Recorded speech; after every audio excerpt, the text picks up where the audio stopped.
Yeah, we started because we just wanted to try and bring a different type of music store and different types of music to Salt Lake. I love Randy's records, I love Ranch, I love Grey Whale, but we got to the point where we were like special ordering a lot of records that my wife and I were finding, and it just became kind of a pain, and we knew other people that were doing the same, and it just like, we knew that there was a little bit of a market here and thought that we'd test it out and see like if it was enough to sustain a store, so.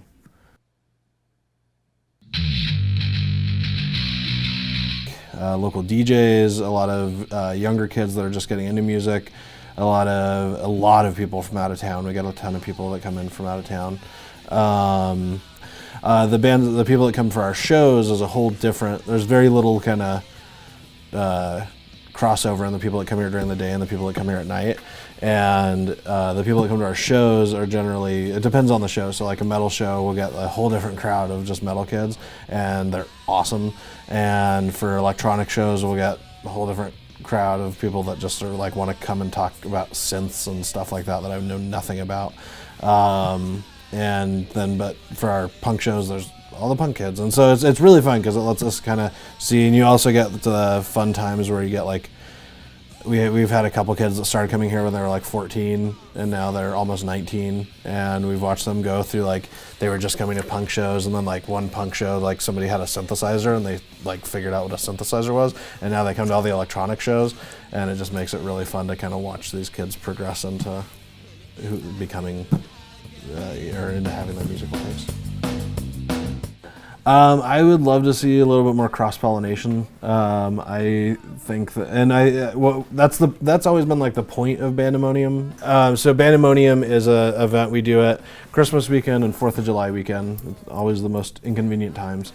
And we have people sign up, and 2 weeks before the show, we pick out 5 people to be in a band together. And then they have 2 weeks to come up with a 5 to 15 minute set. I'm happy with how that's worked and how people have kind of crossed,